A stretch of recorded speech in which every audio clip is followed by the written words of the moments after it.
cette présentation est adressée principalement aux personnes atteintes avec le syndrome et les proches aidants, les personnes concernées par le syndrome. Et je vais faire une introduction là, à la génétique et l'hérédité parce que peut-être que pas tous sont au même point là, dans la base de génétique. Alors, pour des médecins puis des professionnels de la santé qui sont présents, bien, je vous avertis qu'il va y avoir les bases simples de la génétique. Alors, les messages, j'en ai parlé un peu tantôt, que je veux vraiment passer aujourd'hui, c'est que les syndromes Ehlers-Danlos ne sont pas différents d'autres syndromes génétiques là, par rapport à les observations. Alors, je peux vous donner d'exemples d'autres syndromes qui peuvent être semblables là, sur le plan des principes génétiques. Et on sait que 13 des 14 types de SED, parce qu'on parle de 14 maintenant, sont monogéniques à transmission mendélienne. Mais même s'ils sont à transmission mendélienne, avec un gène seulement qui explique la transmission, c'est quand même pas si simple. Ensuite, je vais parler des fameuses corrélations génotype-phénotype. Je vais vous dire c'est quoi, mais... Gaëlle, tu la vois ta présentation, toi, parce que nous, c'est un écran noir. Oh là là là là. Ben là, c'est écrit que c'est... il y a une pause de la... Envoie-la moi, la présentation. J'ai rien...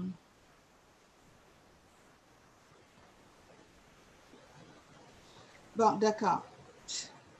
Pourquoi c'est en pause? Ça ne m'est jamais arrivé, ça non plus. Est-ce que c'est à cause du live? Je ne penserais pas. Essaie donc juste de repartager ton écran pour voir. Là, vous ne voyez rien. On te voit, toi. Mais comme je dis, je ne le vois plus. Ah oui, là, je le vois. Bien, je recommence. Mais j'espère que ce n'est pas à cause du Facebook Live, là, parce que... Voilà, ça marche très bien maintenant. Super, oui, c'est parfait. Il est allé sur pause sans que je fasse quoi que ce soit. Alors, je continue, je m'excuse vraiment. Donc, les corrélations génotype-phénotype, c'est ce qui est beaucoup à la base des classifications dont vous avez entendu parler, là, Villefranche-Berlin et les dernières de New York. C'est ce que les généticiens veulent toujours tenter de faire, ces corrélations. Je vais en parler. Ensuite, vous voyez à gauche de mes diapositives les hélices d'ADN, la double hélice qu'on appelle d'ADN, mais moi, je vais vous parler de la triple hélice.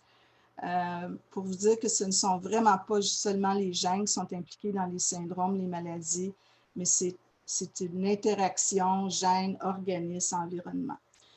Évidemment qu'il y a le type le SED type hypermobile, pour lequel on n'a pas identifié de gène. Beaucoup de questionnements, de travaux à ce niveau-là. Est-ce que c'est une maladie complexe? Est-ce que c'est certainement une génétique complexe? Alors, c'est fort probablement pas une maladie monogénique comme les autres types, là. Et je vais parler des tests génétiques qu'on peut faire. Donc, pour commencer rapidement, là, comme vous savez, nos gènes, notre génome, notre code génétique est porté par la molécule d'ADN qui est évidemment dans toutes nos cellules, de notre organisme. Cet ADN-là est enroulé et puis est sous forme de chromosomes dans le noyau des cellules. Donc, si on voit ce qu'on appelle la chromatine, l'ADN, dans le noyau de la cellule, c'est ce qu'on appelle le génome ou l'ADN nucléaire. C'est pour vous dire, l'ADN est très, très compacté, là, sous forme enroulé et ensuite sous forme de chromosome, parce que si on le déroulait, ça ferait environ 1,5 mètres de longueur, qui est à peu près ma taille, même si je suis petite, mais donc il faut voir comment l'ADN est bien compacté pour que vraiment 1,5 mètre de longueur de cet ADN qui porte notre code génétique puisse entrer dans un noyau d'une cellule qu'on ne peut même pas voir à l'œil nu, mais seulement au microscope. Alors, ici, on voit l'enroulement, en fait, là, qui permet de comprimer cette molécule-là. C'est enroulé en différentes étapes dans des structures qu'on appelle des nucléosomes pour enfin faire les chromosomes dont on connaît. Donc, pour l'ADN, qui est l'acide désoxyribonucléique, qu'on ne dit jamais au long, parce qu'on dit toujours ADN, beaucoup plus simple, est constitué de 4 petites molécules. C'est ça qui constitue notre code génétique. Donc, l'adénine, la cytosine, la guanine et la thymine. C'est ces 4 lettres-là qui sont à la base du code génétique. Donc, tout le 1,5 mètre de longueur, comme je disais, de la molécule d'ADN comporte ces 4 lettres en différentes combinaisons. Et séparé, l'ADN, évidemment, est constitué de plusieurs gènes. Chaque gène a son code génétique qui sert, en fait, à produire une protéine. Donc, chaque gène produit une protéine. Les gènes différents produisent des protéines différentes. Évidemment, c'est aussi une simplification parce qu'il y a beaucoup d'autres choses beaucoup plus compliquées qui se passent, mais je vous donne la base et on verra que ça peut être plus complexe plus tard. Après, en fait, il y a des étapes entre la lecture du code de l'ADN et la production de la protéine. C'est ce qu'on appelle, dans le noyau, se passe ce qu'on appelle la transcription. L'ADN est transcrit en ARN messager qu'on appelle. Je ne rentrerai pas beaucoup dans les détails là, de mécanismes là, qui concernent l'ARN, mais c'est pour vous dire que des événements peuvent se passer à toutes ces étapes pour causer des changements dans les cellules et causer évidemment, malheureusement, des maladies. Donc, l'ARN messager, en fait, c'est le code qui est transcrit, mais ensuite, il y a ce qu'on appelle l'épissage où on enlève des parties non codantes de l'ARN, parce que le code génétique dans l'ADN est séparé en parties qui sont codantes pour une protéine et non codantes. Les codantes, on les appelle les exons et les introns sont les non codantes. Alors, on enlève les introns, l'ARN passe dans la cytoplasme de la cellule où il a seulement les parties codantes et l'ARN, on dit qu'il est traduit pour devenir une protéine. Alors, la métaphore que moi je trouve la plus simple là, pour parler de l'ADN, le génome, l'ADN, les gènes, les chromosomes, c'est vraiment la bibliothèque, les livres, parce que comme l'ADN est le code, la seule différence, c'est qu'il y a seulement 4 lettres au lieu d'avoir toutes les lettres de l'alphabet. Alors, si on parle du génome entier, donc ce 1,5 mètre d'ADN avec tout son code génétique, on parlerait d'une bibliothèque qui serait divisée en 24 encyclopédies différentes, qu'on pourrait dire sont les chromosomes, et chaque livre de l'encyclopédie est un gène. Ce gène-là, il a son code génétique avec les 4 lettres. On dit qu'il y a environ 20 000 à 25 000 gènes dans le génome humain. Donc, lorsqu'on a fait le séquençage d'un projet génome humain, on a déterminé qu'il y avait 3,4 milliards de les molécules dont je vous parle, c'est les 4 lettres du code génétique. Et ce code-là, il pourrait être contenu dans environ 3000 livres si on mettait les caractères bout à bout.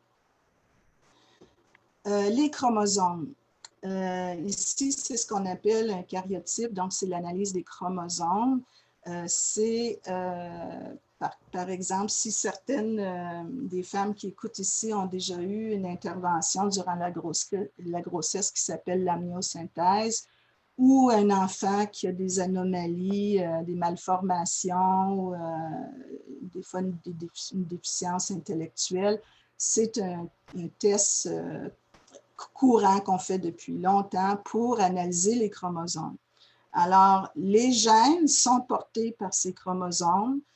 On a 23 paires de ces chromosomes, sont en paires parce que, évidemment, on reçoit un chromosome de notre mère puis un chromosome de notre père. Alors, chacun est en paire. Nous avons 22, 1 à 22, c'est ce qu'on appelle les autosomes, qui sont identiques chez les hommes et les femmes. Ensuite, on a les chromosomes sexuels, chromosome XX lorsque c'est une fille et XY lorsque c'est un garçon. Donc, il faut vraiment voir que les gènes sont transmis de parents à enfants portés par ces chromosomes.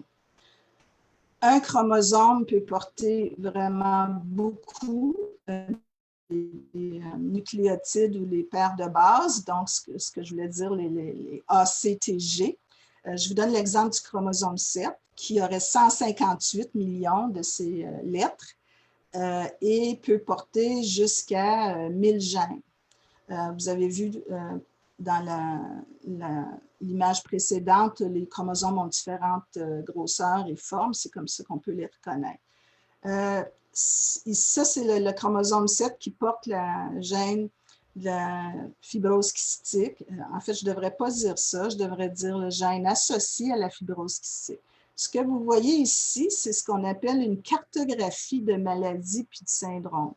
En fait, c'est assez curieux.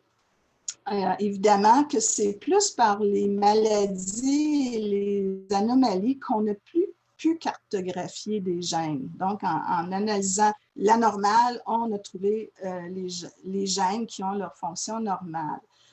Et puis, on a tendance toujours à dire le gène de la fibrose kystique, le gène du syndrome Ehlers-Danlos, ce que moi, j'essaie de ne pas faire.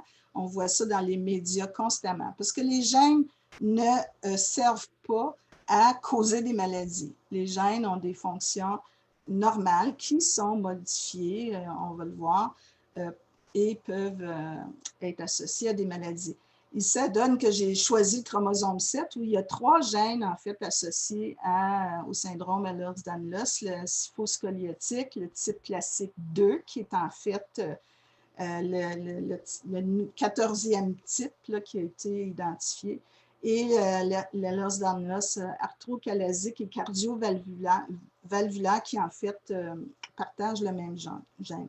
Donc, on a toutes sortes de gènes comme ça répartis sur tous nos chromosomes, et des gènes pour aussi des traits, des conditions là, normales comme nos récepteurs olfactifs, etc.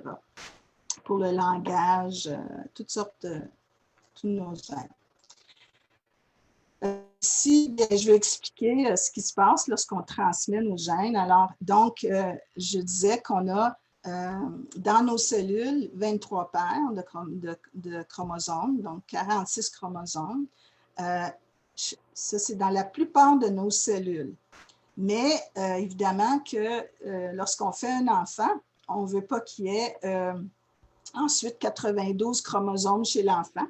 Alors, ce qui se passe, c'est qu'il y a ce qu'on appelle la méiose, où les chromosomes vont être divisés de 46 à 23 chromosomes, dans l'ovule chez la femme, dans le spermatozoïde chez l'homme.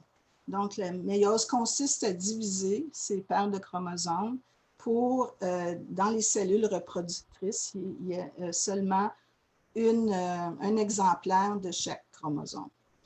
Et lorsqu'il y a fécondation, conception d'un enfant, alors on revient à 46 chromosomes pour faire un organisme humain normal et puis pour pas qu'il y ait accumulation des chromosomes à travers les générations. Et c'est très important là, de voir que cela se fait par hasard. à part de rares cas, là, où c'est vraiment la division dans les ovules et spermatozoïdes se fait totalement par hasard. Je vais vous montrer l'exemple, par exemple, du chromosome XY. Donc, chez l'homme XY, femme XX. Alors, c'est vraiment 50% là,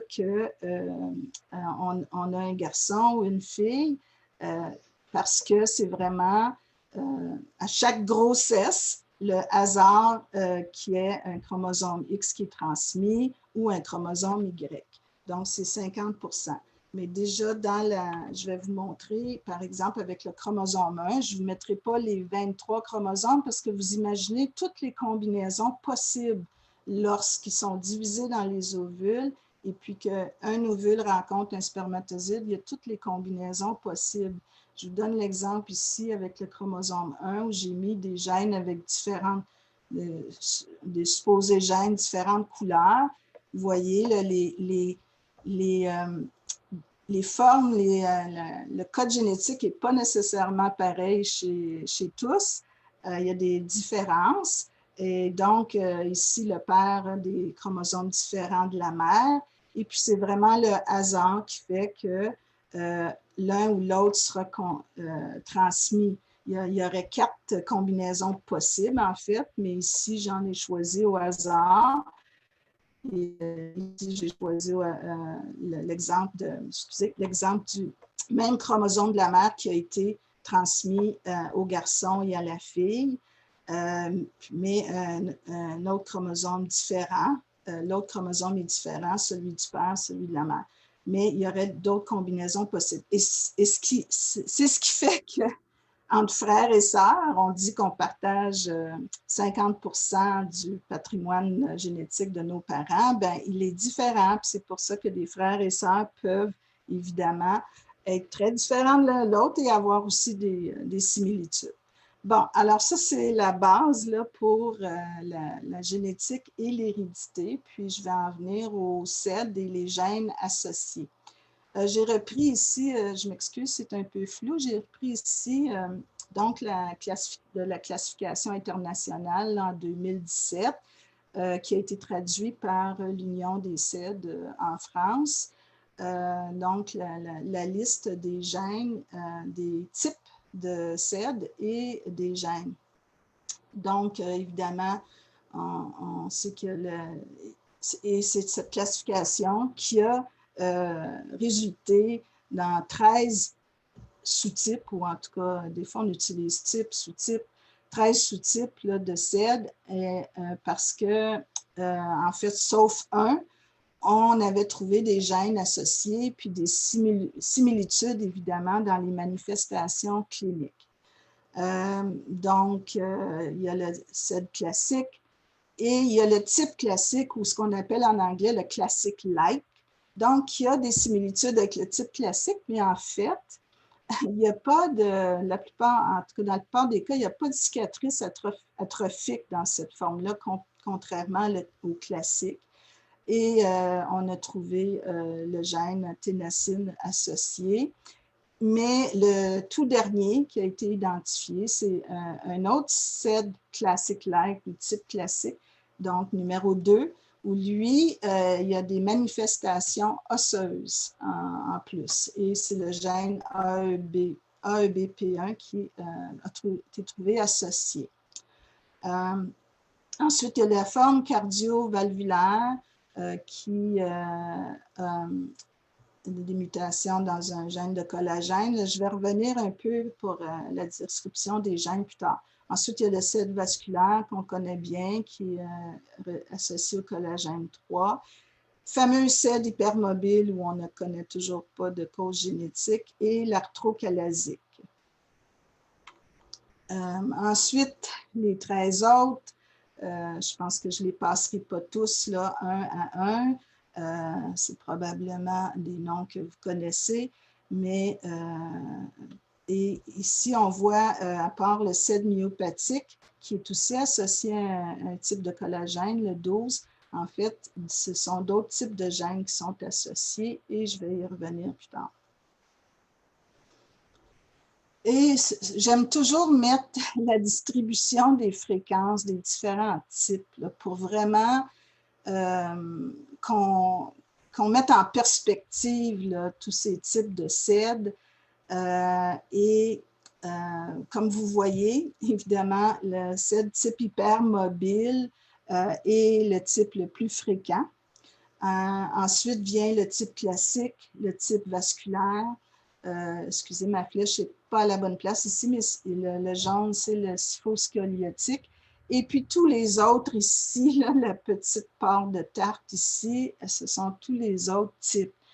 Moi, j'ai fait ces fréquences-là, en fait, il y a quelques années avec ce qu'il y avait dans la littérature comme fréquences qui étaient publiées. C'est toujours des estimés, mais on semble dire qu'aujourd'hui, le type hypermobile pourrait représenter jusqu'à 80-90% de tous les SED, étant donné aussi je pense qu'il y a plus d'intérêt, on en diagnostique plus, ou en tout cas, comme on sait, c'est un diagnostic d'exclusion lorsqu'on ne confirme pas que la personne a un type des autres 13 types, si on veut. Puis, pour vous dire, les autres types ici, c'est vraiment très peu de familles qui sont identifiées, en tout cas qui sont publiées à travers le monde. C'est sûr qu'il y a des services de génétique, des cliniques qui doivent en identifier, ce n'est pas nécessairement publié, mais c'est quand même pas beaucoup d'individus, de familles qui ont ces autres types très rares. Alors, je disais plus tôt que j'aime pas dire on identifie un gène de telle maladie, tel syndrome, le gène du syndrome Ehlers-Danlos classique, parce que les gènes ne servent pas à coder pour des maladies, elles ont des fonctions normales. Et c'est lorsqu'il arrive des mutations, évidemment, qui en fait sont des modifications, des changements dans le code génétique et que ce code est changé, qu'il peut y avoir à ce moment-là développement d'une maladie. Donc, les mutations, il nous en arrive tous les jours dans nos cellules. Il y a ce qu'on appelle les mutations spontanées, des mutations qui arrivent pour toutes sortes de raisons, dont des raisons même dues à la réplication de l'ADN, parce que notre ADN doit se répliquer dans nos cellules pour être divisé dans les autres cellules et pour être transmis dans les ovules et spermatozoïdes pour être transmis aux autres générations. Et des erreurs arrivent dans cette réplication. Mais on est assez bien fait qu'il y a des mécanismes de réparation qui peuvent corriger ces erreurs, mais des fois, il en reste. Évidemment que les mutations peuvent arriver aussi à cause de facteurs externes. Là. On sait des produits chimiques, des produits, des produits toxiques, les radiations. Donc, il y a évidemment d'autres causes possibles pour les mutations. Donc, il y a toutes sortes de mutations. Ça peut être simplement le changement d'un des nucléotides ou une de ces, l'adénine, cytosine, thymine ou guanine, à une autre lettre. Comme pour continuer ma métaphore de livre, de lettres, bien, supposons que le gène, le code génétique normal, code pour une protéine qui est porc avec un T. Donc, je veux aller au port pour admirer les bateaux. Ça a beaucoup de sens. Mais si une mutation arrive et le A est changé pour un C, alors là, je veux aller au port avec un C pour admirer les bateaux. Ça a moins de sens, à moins qu'on aille sur une ferme et que cette ferme est tout près de l'eau. Mais bon, alors on voit donc qu'il y a s'il y a un changement dans le code, il y a un changement dans la protéine qui peut causer une maladie. Pas toutes les mutations, en fait, là j'utilise le terme mutation. Maintenant, on utilise beaucoup plus le terme variant, donc une variation dans le code génétique. C'est plus neutre comme terme. Mutation, habituellement, on associe ça au développement d'une maladie. Variant, bien, variant peut être neutre. Il peut y avoir un changement comme ça d'une lettre dans le code génétique, mais ça demeure neutre, il n'y a pas d'impact. mais évidemment, il y en a qui sont ce qu'on appelle pathogéniques, un variant pathogénique qui cause une pathologie, donc, et qu'on appelle plus communément les mutations. Mais c'est important de vous dire que nous sommes tous des mutants. Hein, on a tous des mutations. On le dit depuis longtemps en génétique, et puis c'était plus des preuves par déduction théorique, par la génétique des populations, mais maintenant qu'on utilise les nouvelles technologies en génétique, dont le séquençage nouvelle génération, où maintenant on peut lire tout le génome, tous les exons, ou tout le génome au complet, pour des variants, des mutations, ben maintenant, nous, on sommes capables de quantifier chez une personne qui est en très bonne santé, qui n'a pas de syndrome de maladie particulière, qu'il y a présence de variants qui peuvent être pathogéniques. Donc, pour vous donner un exemple, là, de 23 000 individus dont on a séquencé 108 maladies. Ce n'est pas tout le génome, mais on a séquencé pour 108 maladies récessives.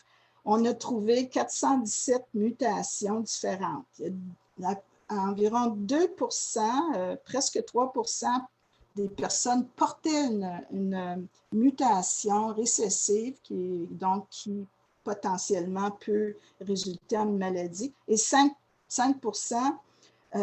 non, excusez, c'est 24 portaient une mutation et 5 qui en portaient plus que de 2 et plus. Alors, on est tous porteurs de ces mutations-là. Et ce qu'on a appris en faisant ces expériences-là aussi, c'est que les récessives, on va y arriver tantôt, ne causent pas la maladie chez un porteur, mais les maladies dominantes qui devraient causer la maladie, si la mutation est présente, ben, maintenant, on se rend compte qu'il y a plusieurs personnes qui portent ces maladies, ces variants pathogéniques, on a cru pathogéniques, mais qui ne développent pas la maladie. On va y revenir. Juste pour vous donner une statistique intéressante aussi, là, en faisant ce projet génome humain, en séquençant les génomes, on a vu qu'on était à 99,4 semblables, tous entre nous, les humains. Alors, on a seulement 1,6 de différence. Alors, donc, toutes nos différences raciales, physiques, morphologiques on pensait que des différences raciales étaient expliquées par de nombreuses variations dans les gènes, ce qui n'est pas le cas. Et les différentes ethnies et toutes nos différences sont comprises dans très peu de variations. Et la surprise aussi, c'était qu'on est très, très près aussi, à 99% semblable à nos amis les chimpanzés. Donc, on a pris un coup d'humilité à la fin de ce projet génome humain. Je vais revenir maintenant à la transmission, donc l'hérédité des maladies génétiques. Je vais parler de 2 transmissions principales qui sont celles qu'on voit dans les sous-types du syndrome Ehlers-Danlos. Donc, la transmission autosomique récessive, si je me rappelle bien de mon compte, on va revenir au tableau plus tard, mais c'est à peu près 7, je crois, des types, on les calculera, qui sont de transmission autosomique récessive. Je prends l'exemple du CEL-SIFO-scoliotique, où c'est le gène PLOD1. Donc, dans cet exemple-ci, le bleu représente chez une personne saine qui n'a pas la maladie en question, et le blanc aurait la maladie en question et un porteur serait moitié-moitié. Alors, on a toujours, comme j'ai dit, 2 copies de nos chromosomes, donc 2 copies de nos gènes, un provenant de notre père, un de notre mère, une copie de notre mère. On appelle ça en génétique des allèles. Je vous le dis parce que peut-être c'est un nom que vous rencontrez. Donc, un allèle, c'est un des exemplaires du même gène là, sur chaque chromosome. Donc, dans ce cas-ci, il y a un allèle normal et un allèle muté. Donc, les porteurs sont ceux qui ont une mutation sur une copie seulement. Donc, ils n'ont pas il n'y a pas d'impact clinique, ils n'ont pas la maladie. Mais lorsqu'un père et une mère ont la mutation dans le même gène, sur les chromosomes, alors là, ils peuvent transmettre la maladie à leurs enfants. Il y a 4 combinaisons possibles, comme je disais tantôt, pour chaque chromosome, 4 combinaisons possibles. Alors, si le père et la mère donnent la copie, transmettent la copie qui porte l'allèle muté, l'enfant peut développer la maladie. Et donc, les probabilités, c'est 25% à chaque grossesse. 50%, 1 sur 2 enfants sera porteur comme les parents, puis 25% ne sera ni porteur ni ne développera pas la maladie. Donc, c'est important de voir que la probabilité, c'est 25% soit atteint et 75% non atteint.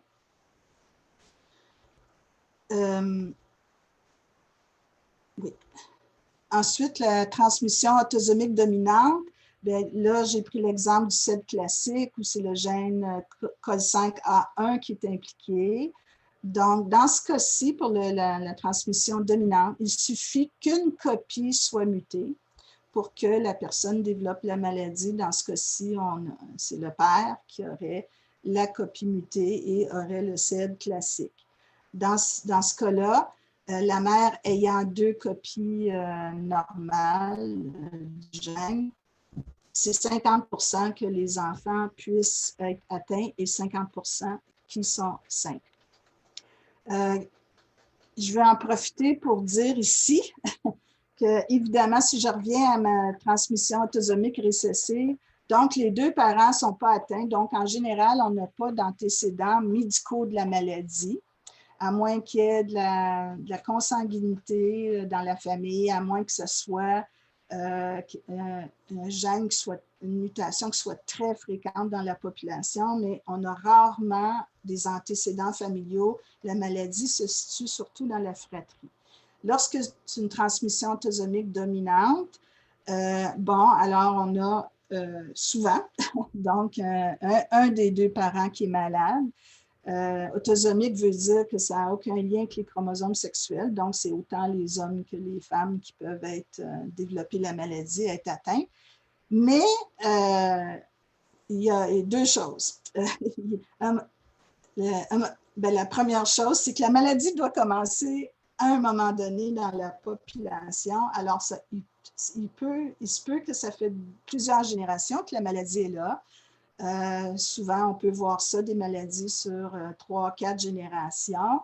La difficulté avec le CED, par contre, c'est évidemment toute la question de la définition clinique du diagnostic. Alors, on sait qu'il y a 30 ans, 50 ans, peut-être que donc les générations précédentes, on ne diagnostiquait pas le CED. Alors, on voit souvent dans les antécédents médicaux des choses comme ma grand-mère ne pouvait pas marcher, mais je ne sais pas pourquoi, ou elle avait de l'arthrite rhumatoïde, ou bon, mon père avait beaucoup de douleurs au dos. Donc, il faut toujours faire attention. Il se peut qu'il y ait des antécédents familiaux. Il faut aller plus loin là, dans les antécédents, dans la description. Mais il y a aussi ce qu'on appelle des mutations de novo, une mutation spontanée qui arrive chez une personne.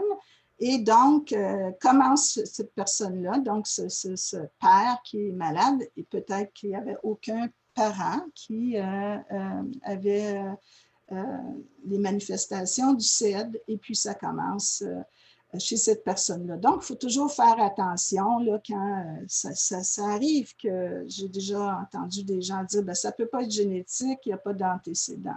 Il y a plusieurs raisons qui peuvent expliquer le fait qu'il n'y aurait pas d'antécédent. Et pour vous donner un exemple, dans le CED vasculaire, plusieurs études ont montré qu'il y a quand même un assez haut taux de mutation de novo qui peut être jusqu'à 50 %. Donc, il est possible là, de diagnostiquer quelqu'un avec le SID vasculaire et qui n'a pas un parental. Donc, les syndromes à l'os de noce, c'est pour ça aussi que je voulais vous expliquer les bases et puis vous expliquer pourquoi sur le plan des observations génétiques, ce n'est pas si différent d'autres syndromes génétiques. Pour l'instant, on va exclure le SED hypermobile qui, on le sait, a ses particularités. Donc, juste un instant, je prends une petite pause. Sur le plan des observations génétiques, voici ce qu'on voit pour plusieurs syndromes. On va voir souvent un syndrome qui peut avoir plusieurs sous-types, mais qui a plusieurs gènes associés. Et puis, même dans ce cas-ci, pour les SED, un même sous-type a plusieurs gènes. En génétique, c'est ce qu'on appelle l'hétérogénéité génique. Donc, des gènes différents peuvent causer la même maladie génétique ou le même syndrome ou le même sous-type. Je vous donne ces termes-là pour dire que c'est vraiment des principes de génétique qu'on connaît très bien là, depuis des années avec la caractérisation de milliers de syndromes. Donc, si je reviens à notre tableau de gènes, évidemment, vous voyez que le SED classique, il y a 2 gènes associés, mais il y a même un autre gène très, très rarement qui est associé, le COL1A1, où en fait, pourquoi on a vu même cliniquement qu'il y a des différences, qu'il y aurait des manifestations vasculaires, mais c'est très peu de cas qui ont été caractérisés. Alors, vous voyez ici le SED vasculaire aussi. Principalement, c'est un gène, mais quelquefois, il y a le COL1A1. Donc, ici, le fait qu'il y a 19 gènes ou 20 gènes avec 13 sous-types, déjà, c'est de l'hétérogénéité génétique. Puis ensuite, si on prend les autres types, il y a des types où il y a 2 ou 3 gènes associés. Donc, c'est ce qu'on appelle l'hétérogénéité génétique, plusieurs gènes associés à un même syndrome. Je vous donne, pour vous donner un autre exemple, c'est l'ostéogenèse imparfaite que vous connaissez peut-être, qui est quand même une maladie du tissu conjonctif et osseuse. J'aurais pu peut-être prendre un syndrome qui était complètement différent, mais bon, j'aurais pu en choisir autre. Mais vous voyez le nombre de gènes différents, qui a aussi des sous-types différents, puis le nombre de gènes différents associés. Donc, puis les mutations. Là, on va parler des mutations. En général, pour tout syndrome maladie, il y a des centaines, même des milliers de mutations différentes dans le même gène qui cause la maladie ou le syndrome. C'est ce qu'on appelle l'hétérogénéité allélique, l'hétérogénéité de mutation. Il y a une exception qu'on connaît bien, vous connaissez, c'est l'anémie falciforme, que beaucoup d'Européens sont ici, là, que vous appelez plutôt la drépanocytose. Celle-là, c'est principalement une mutation qu'on retrouve tout le temps dans le gène de l'hémoglobine. C'est très, très rare, cette situation-là. Puis même ça, la maladie n'est pas si simple que ça. Mais vraiment, en général, c'est des centaines ou des milliers de mutations différentes. Ce qui veut dire que pour quelqu'un qui est atteint du SED, dans sa famille, il y a une mutation habituellement qui donc cause la maladie dans la famille. Et une autre famille, ça va être une autre mutation. On parle même souvent de mutation unique, de mutation privée, unique. On va parler de ça souvent parce que comme il y a toutes les possibilités de mutation, ben, ils n'arrivent pas à haute fréquence. Quelquefois, on va voir des mutations qui vont se répéter, évidemment. Là. Et des fois, il y a ce qu'on appelle des mutations récurrentes. Mais bon, en général, il y a de l'hétérogénéité allélique. D'autres observations génétiques, 2 sous-types différents qui ont le même gène, on l'a vu là, dans l'exemple du SED dans le tableau. La même maladie syndrome qui a le même gène, mais qui a une hérédité autosomique dominante ou récessive. Alors, je peux revenir ici. En fait, il y avait beaucoup plus là, transmission autosomique récessive là, à travers les 13 sous-types. Mais je vais revenir ici au CED myopathique où on peut avoir une transmission dominante ou une transmission récessive. Ce qui veut dire que certains types de mutations, il suffit qu'elles soient présentes en une copie pour causer la maladie. Puis d'autres types de mutations, elle doit être présente en 2 copies pour que les parents la transmettent et l'enfant le développe. Alors, vous voyez, il y a toutes sortes de possibilités. Ensuite, une autre maladie, une autre maladie qui a le même gène que le CED. Donc, ça veut dire qu'il peut y avoir un impact différent de différentes mutations. En génétique, on appelle ça, là, un terme général, la pléiotropie. Puis, je vais vous donner un exemple encore qui inclut encore l'ostéogenèse imparfaite, mais pas seulement, mais le fameux gène colin A1, qu'on a dit qui était rarement touché dans le type classique, mais il peut l'être. Il l'est aussi dans le type valvulaire et il peut être associé à d'autres maladies, dont 4 formes d'ostéogenèse imparfaite. Il est aussi associé à des variations normales là, en lien avec le métabolisme osseux. Et le colin A2 aussi, qui est en fait, ici, ce n'était pas le valvulaire, là, mais ici, dans le cardiaque valvulaire, le colin A2, et aussi dans c'est les anciennes dénominations là, qui sont écrites ici, là, avec les fameux chiffres romains, et dans 3 formes d'ostéogenèse imparfaite. Donc, voyez-vous comment c'est pas simple, que ce n'est pas une maladie, un gène, les mêmes manifestations, et voilà, c'est facile à diagnostiquer. Ce n'est pas du tout le cas. Donc, pour encore d'autres observations, là, on a parlé des gènes, des mutations. Parlons maintenant du phénotype. Le phénotype, c'est en fait les manifestations de la maladie, c'est comment elle se présente, c'est la clinique de la maladie. Donc, une observation qu'on voit souvent, c'est que 2 individus, le même gène, la même mutation même, mais la maladie se manifeste différemment. Alors, c'est ce qu'on appelle l'hétérogénéité phénotypique. Il y a même, il y en a même deux façons de voir cette hétérogénéité. Il y a ce qu'on appelle l'expressivité variable, l'expression variable de la maladie. C'est qu'il y a des variations dans les manifestations de la maladie chez différents individus qui ont le même génotype, la même mutation. Puis ça peut être entre 2 familles qui ont la même mutation ou ça peut être à l'intérieur d'une même famille même. Donc, il se peut qu'ils n'aient pas toutes les mêmes manifestations du syndrome. Il se peut aussi que le syndrome soit plus ou moins sévère. Alors, je crois que ceux qui m'écoutent aujourd'hui puis qui sont d'une famille aux prises avec le syndrome Ehlers-Danlos, je pense que c'est quelque chose que vous voyez souvent. On appelle ça de l'expressivité variable et c'est la même chose dans beaucoup de syndromes génétiques.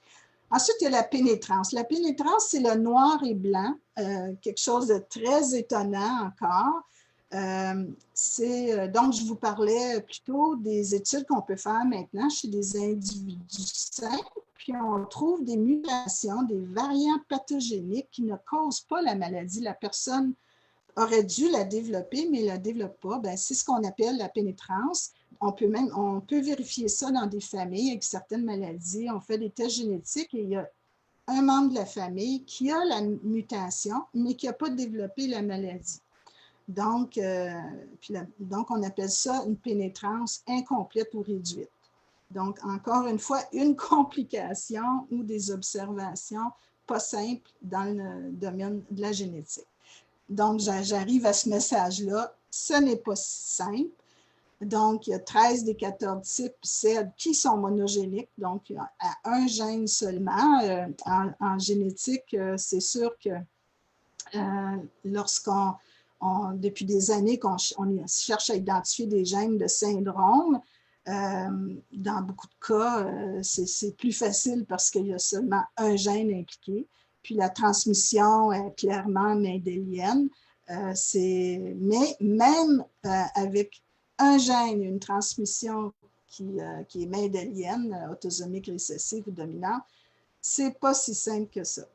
Comme vous pouvez le voir dans le tableau là, de tous ces sous-types de selles. Et c'est là que j'arrive aux corrélations génotype-phénotype. Et puis là, avec un sourire, je dis que c'est une manie des généticiens. Mais en fait, je dis ça pas sans préjuger le négatif, c'est que c'est normal, on fait de l'investigation scientifique, on fait de la recherche, et c'est normal lorsqu'on caractérise une maladie, qu'on voit bien être héréditaire, une maladie génétique, que on veut identifier le gène. Et c'est ça qui a permis de classer aussi des maladies.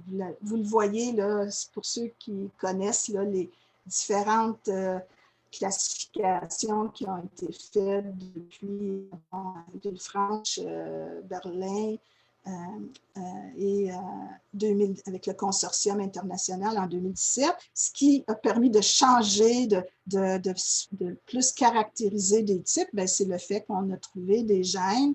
Donc, on trouve des gènes, on regarde ce qui est similaire au niveau clinique et on fait la classification. Mais, et en fait, le but que les généticiens disent toujours, le but de leur recherche, de faire ces corrélations-là, c'est certain que c'est pour faire plus facilement un diagnostic.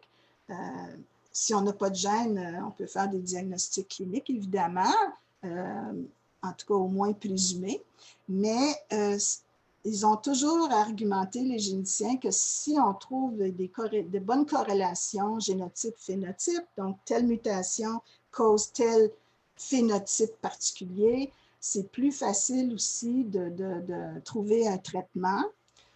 C'est plus facile de déduire un prognostic, etc. Mais en fait, c'est rare que ça s'est avéré. C'est jamais facile à faire. Il y a toujours des exceptions. Donc, c'est très difficile. Et c'est curieux parce qu'aujourd'hui, on parle beaucoup de médecine de précision.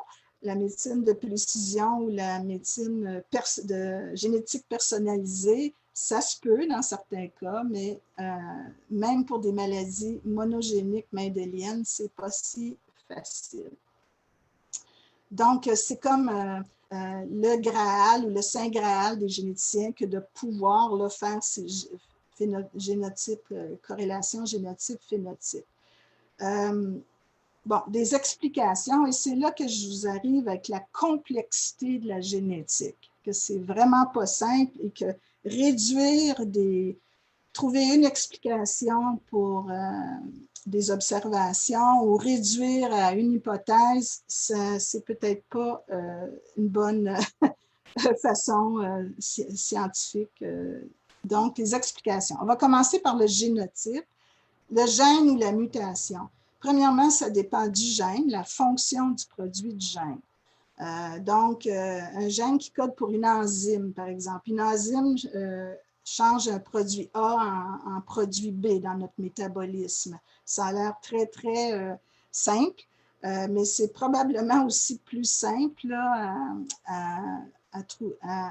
comme phénotype, manifestation de la maladie, que d'autres gènes structurels. Par exemple, dans le cas du CED, où il y a beaucoup le collagène, donc ce qu'on appelle des protéines de structure, ça peut avoir des effets beaucoup plus complexes qu'une simple enzyme. Mais bon, il y a aussi des enzymes impliquées là, dans le CED. Le type et la localisation de la mutation. Donc, ce n'est pas simplement la mutation comme le changement de lettre là, de A à C, comme on a vu tantôt. Ça dépend quelle lettre est changée, quel nucléotide est changé. Il y a vraiment différents types. Il y a aussi combien. On peut avoir des petites délétions, des grosses délétions de plusieurs nucléotides de base dans l'ADN. On peut avoir une duplication de plusieurs bases. Seulement le changement de lettre quelquefois, c'est neutre, ça ne cause pas de modification. D'autres fois, ça va causer beaucoup de modifications à la protéine. La localisation aussi. Je vous parlais d'introns, exons. Il peut y en avoir autant dans des introns que dans des exons. Habituellement, on analyse ceux dans les exons, dans les parties codantes, mais ça peut être aussi à la bordure et donc ça interfère à l'épissage qu'on a vu tantôt. Donc, il y a toutes sortes de mécanismes différents. Donc, ce qui a amené un grand généticien chez nous, au Québec, qui est connu internationalement, en 1999 à écrire cet article qui, il n'était pas le seul là, qui sonnait la cloche. Là. Les maladies monogéniques ne sont pas si simples. Et puis, il a pris l'exemple de la maladie sur laquelle il a travaillé toute sa vie. C'est quelqu'un qui est rendu près de 100 ans aujourd'hui, je crois. C'est la phénylcétonurie que vous connaissez peut-être les parents parce que autant beaucoup de pays d'Europe et au Canada, la phénylcétonurie, c'est une maladie qui est dépistée à la naissance chez les bébés parce qu'on peut, donner un traitement dans les premières semaines de vie qui vont vraiment empêcher la morbidité de cette maladie qui est quand même, qui peut causer une déficience intellectuelle. Donc, on donne une diète spéciale. Donc, en fait, ça, c'est un exemple. Ça a été caractérisé dans les années 30, donc ça fait vraiment presque 100 ans que cette maladie, une des premières maladies métaboliques caractérisées, c'est effectivement une enzyme, donc simplement une enzyme qui changeait l'acide aminé phénylalanine en tyrosine. Et on pensait que c'était simple et on comble avec une diète qui comble la phénylcétonurie s'accumule. Donc, on veut donner une diète faible en protéines pour qu'il y ait moins de phénylcétonurie dans l'organisme. Et on pensait que c'était si simple, là, une enzyme qui transforme produit A en produit B, mais depuis, on a vu toutes sortes de différences cliniques et puis il y a des cofacteurs. Et donc, c'est un exemple là, de la complexité. Ça, je veux juste le montrer rapidement. C'était aussi dans l'article de la classification 2017. Donc, comme évidemment, il y a le gène, mais la protéine qui est produite, c'est quoi sa fonction? Alors, on voit déjà aussi la complexité avec les SEB, qu'ils ont divisé en 4 groupes, le type de protéines et leur fonction. Donc, évidemment, il y a le collagène. Il y a des défauts de... Ici, c'est plus la production, le collagène, la biosynthèse. Ici, c'est son repliement, sa façon sa structure dans les différentes fibrilles, etc., dans le tissu conjonctif. Ensuite, il y a le défaut de ce qu'on appelle la myomatrice, où c'est l'interface entre le muscle et la matrice extracellulaire, la matrice autour d'une cellule et comment elle interagit avec les autres types de cellules. Ensuite, la biosynthèse des glycosaminoglycanes, qui est une composante, évidemment, du tissu conjonctif. Et je n'entrerai pas dans les détails parce que c'est le sujet de mon prochain webinaire, c'est essayer de vulgariser, d'expliquer comment toutes ces protéines modifiées peuvent causer les syndromes Ehlers-Danlos. En fait, il y en a plus que 4. Il y a les défauts de la voie du complément. Ça a été une surprise avec le CED périodontal où on a trouvé des protéines impliquées dans le système immunitaire. Il y a les défauts des voies intracellulaires, donc c'est la question de la signalisation entre cellules et puis évidemment la forme non résolue qui est l'hypermobile. Alors là, on a pris du retard et puis on est déjà rendu à midi. Je pense que je vais couper ailleurs, mais je vais vous donner des exemples de la complexité.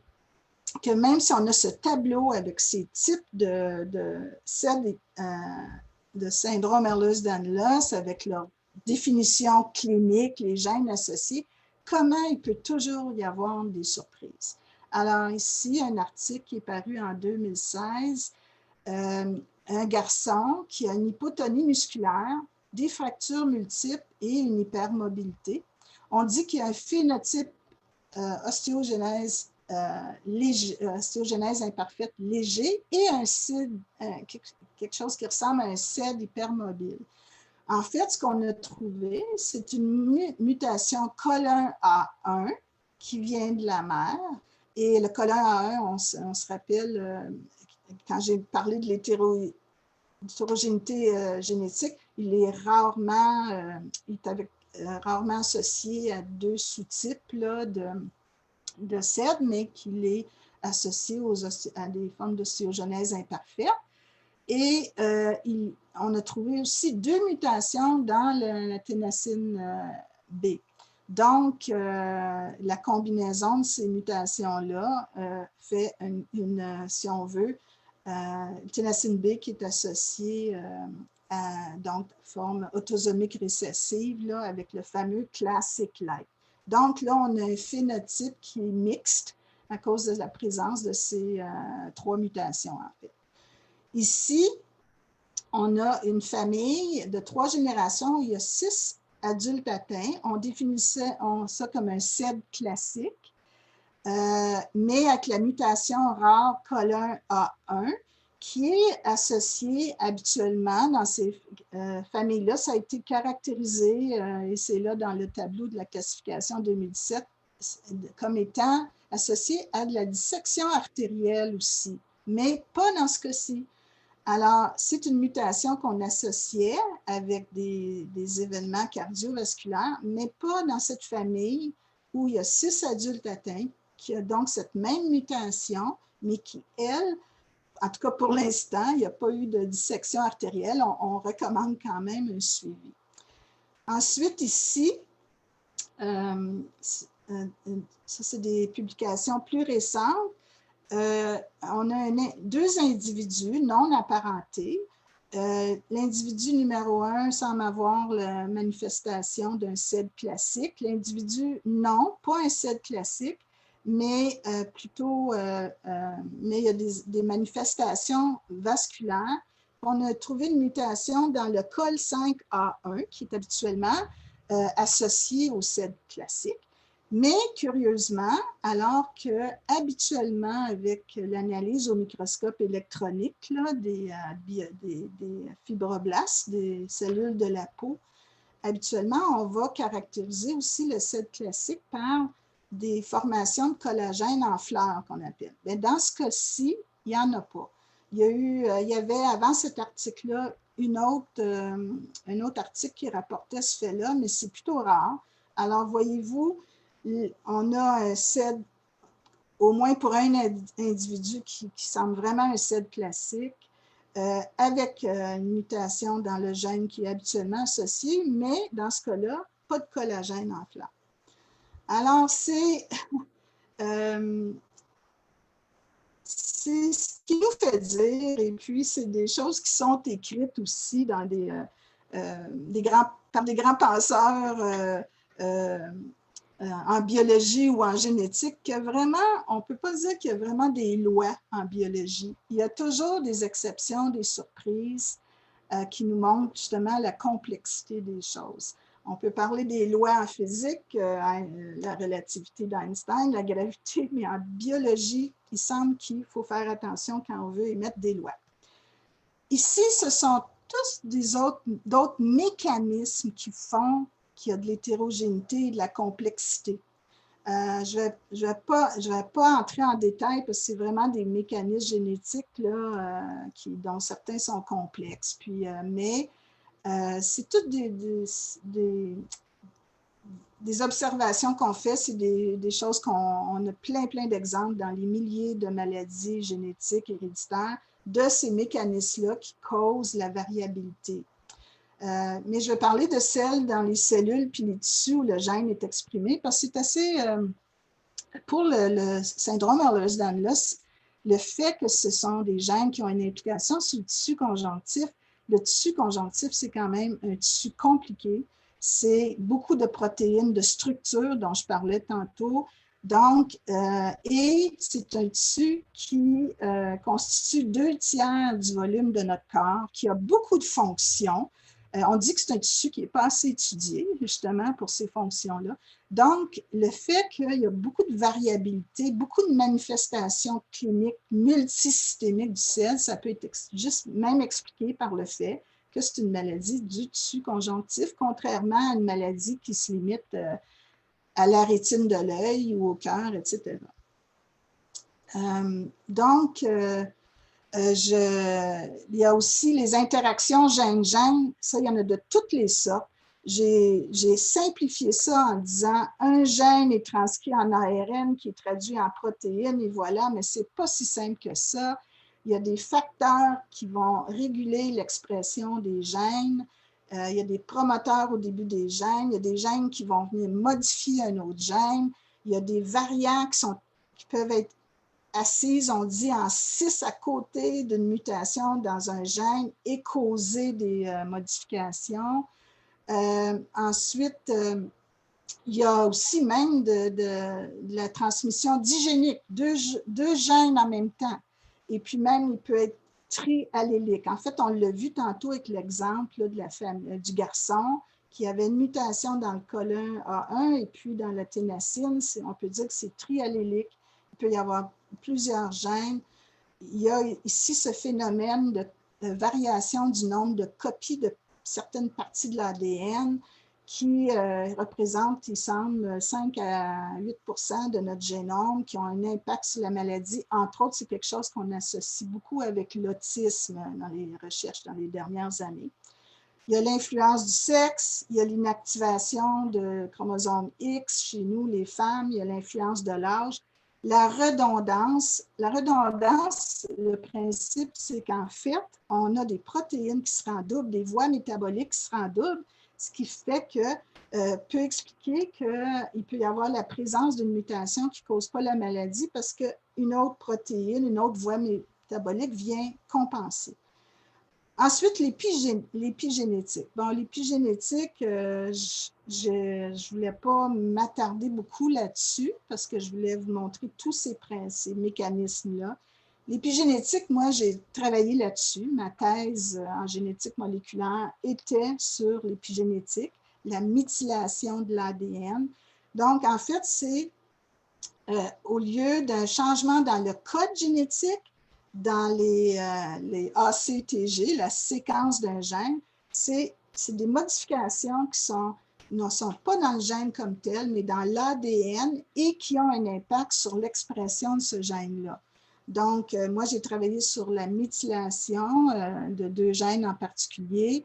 C'est des groupes méthyl qui sont mis sur les cytosines dans la séquence d'ADN. Donc, ça ne change pas la séquence, mais ça change l'expression du gène. Ensuite, il y a toutes les interactions gène-environnement. Donc, je vais un exemple là aussi de mosaïcisme. C'est quelque chose qui arrive en génétique dans beaucoup de syndromes. Ici, un article qui a été publié en 2017. C'est le laboratoire Dr Malfait, où on avait une personne avec des signes cliniques du CED et aussi des fractures là, similaires à une forme légère d'ostéogenose imparfaite. Encore une fois, une mutation dans le colon A1 qui est associée à l'ostéogenose imparfaite, mais c'est une mutation qu'habituellement, en fait, on voyait dans une forme létale de ce syndrome. Donc, un bébé qui avait cette mutation-là ne survivait pas en général. Mais là, cette personne-là avait une mixte encore CED et ostéogenose imparfaite. Puis ce qui l'expliquait, c'est que les mutations ne sont pas présentes dans toutes les cellules. Ils ont fait vraiment du séquençage, etc., des fibroblastes, des cellules de la peau et de l'ADN dans le sang. Ils ont remarqué que c'est à peu près 9% de présence de mutations dans les cellules de la peau et on ne voyait même pas la mutation dans le sang. Donc, ça aussi, c'est un mécanisme qu'on connaît où, en fait, au début, ça peut être au début de notre développement. Les cellules ont une mutation, mais elle n'est pas transmise à toutes les cellules. Donc, on est des mosaïques. Comme on parle de tuiles mosaïques, là, nos cellules, en fait, sont un amalgame de deux génotypes différents. Donc, certaines cellules auraient une mutation, puis d'autres pas. L'influence du sexe, bien, ça, c'est quelque chose qui est connu aussi dans beaucoup de syndromes, dans plusieurs syndromes génétiques. On le voit avec le CED. Toutes les études, je pense, toutes les cliniques l'ont montré que c'est 80% de femmes qui sont atteintes ou plus sévèrement atteintes. Plus sévèrement atteintes, on va dire. Et puis, évidemment, une manifestation clinique souvent plus légère chez les hommes. Pas toujours, mais souvent plus légère, ou des fois même pas diagnostiquée. Alors ça arrive dans d'autres maladies. Il y a deux principes qu'on appelle l'influence qui est limitée par le sexe. Ça, c'est dans le cas où c'est des maladies qui touchent évidemment des caractéristiques qui sont présentes seulement chez un sexe, là, comme des anomalies utérines ou testiculaires. Mais il y a ce qu'on appelle des maladies influencées par le sexe, donc par des facteurs reliés au genre. Donc, ça peut être des facteurs hormonaux, anatomiques, etc. Alors, on dit souvent qu'on pense que chez les femmes, le CED, ça pourrait être des facteurs hormonaux à cause, les changements dans la vie de puberté, ménopause, grossesse, ménopause, etc. Anatomique, bien, on sait depuis longtemps qu'en principe, les femmes sont un petit peu plus hyperlaxes que les hommes là, dans la population, comme il y a des ethnies aussi qui sont plus hyperlaxes que d'autres. Et évidemment, en bas âge, on est plus hyperlaxe que plus tard dans la vie. Donc, là, je vais terminer plus rapidement. On parle souvent des jumeaux, jumelles identiques, monozygotiques qu'on appelle, parce qu'en principe, ils ont le même ADN. Bien, il faut, puis là, je m'excuse, c'est une diapositive que je n'ai pas traduite, mais on dit souvent que ça va être à cause de l'environnement. Puis maintenant, on parle beaucoup de l'épigénétique pour expliquer. Mais c'est pas seulement ça, mais évidemment qu'il y a un rôle de l'environnement. Je vais simplifier ici avec des expériences. Donc, A, B, C, D, E, F, G, ici, c'est des génotypes, excusez, des génotypes qui sont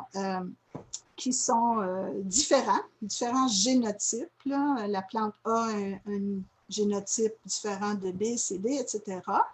Et on les met sous la même lumière, on les met donc on leur donne finalement tous les facteurs uniformes, sauf pour la solution de nutritif qui est déficiente ici.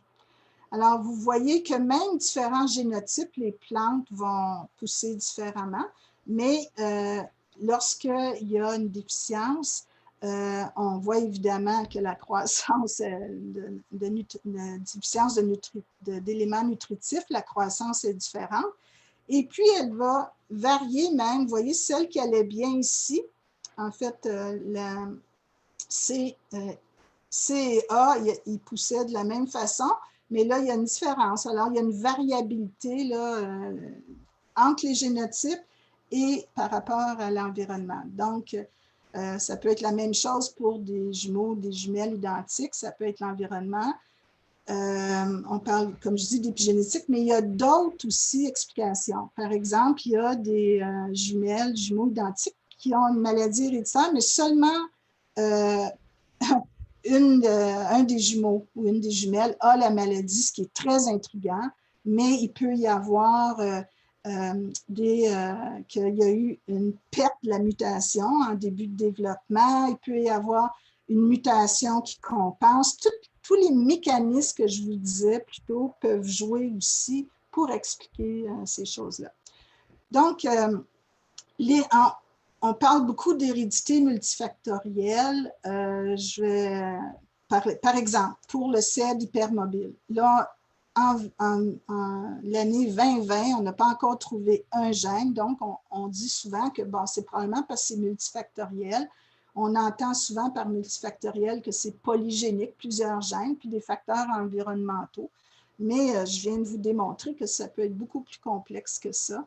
Donc, ce qu'on dit, c'est finalement, c'est toujours une combinaison, même pour les monogéniques simples, de facteurs génétiques et environnementaux qui fait qu'une combinaison de certains facteurs peut faire que la personne est atteinte de la maladie.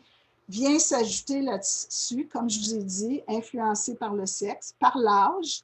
Il y a des maladies qui apparaissent seulement plus tard dans la vie. Hein. Puis ensuite, il y a même l'origine ethnique qui peut faire des différences dans certaines maladies. Puis si on parle du CED, évidemment, on parle souvent de facteurs externes qui peuvent être des traumatismes, des chirurgies, la pratique des sports ou de l'exercice physique ou la danse en bas âge, les douleurs, les contractures, toutes sortes de facteurs qui peuvent jouer pour l'apparition ou la variabilité entre personnes pour les CED. Il y a quelques années, en fait, en l'an 2000, j'ai eu le plaisir d'entendre la conférence de quelqu'un que j'admire en génétique, un grand penseur en génétique qui s'appelle Richard Lewontin.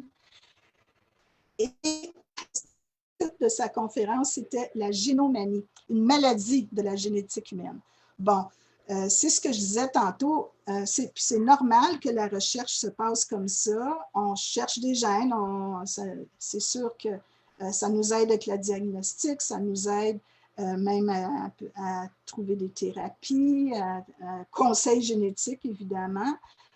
Mais évidemment, avec le projet Génome humain, on pensait justement qu'on connaîtrait tout sur les maladies simples et complexes, que ça serait rapide, on développerait de la thérapie génique, toutes sortes de médecine de précision.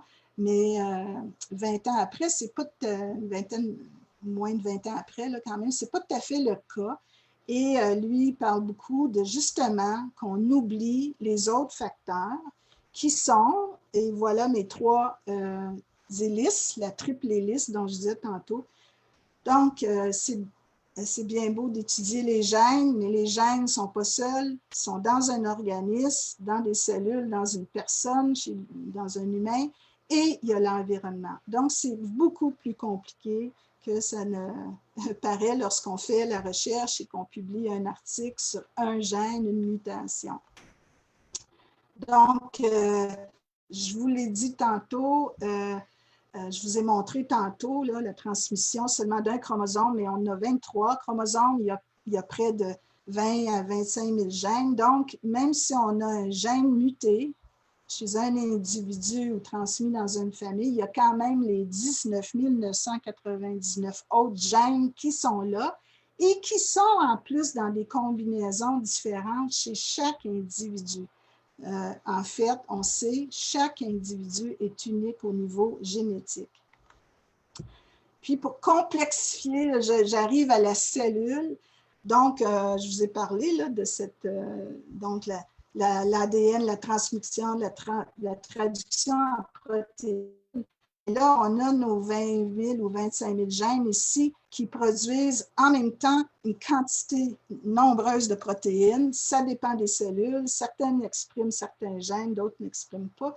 Mais je vous donne juste un exemple d'une voie métabolique et je vous avoue que j'ai fait ça il y a longtemps. Je ne me rappelle pas quelle voie métabolique dont on parle ici. J'ai oublié de l'écrire aussi.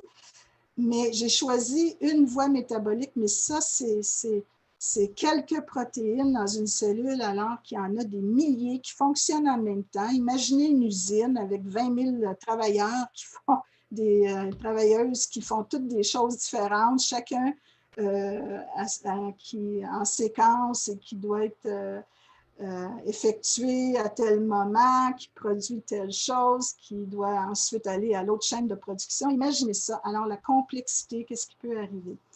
Alors, il y a un article qui est sorti récemment qui s'appelle « Gènes et génomes » et puis la complexité non nécessaire dans la médecine de précision. En fait, il y a de la complexité nécessaire, c'est tout ça ici qu'on connaît.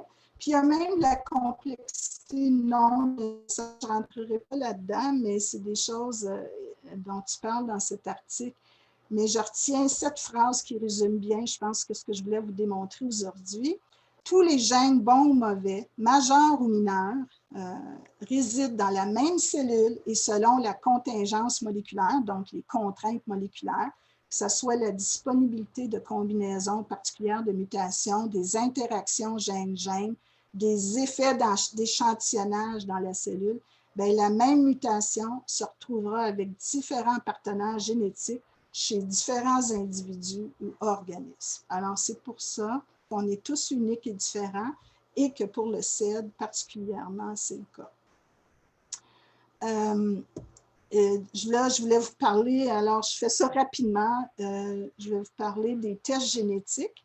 Donc, évidemment, de plus en plus, on a pu identifier des types de CED à cause des gènes identifiés, puis on faisait des tests. Mais maintenant, c'est beaucoup plus facile. Avant, on soupçonnait, mettons, classique, et là, on testait le colon,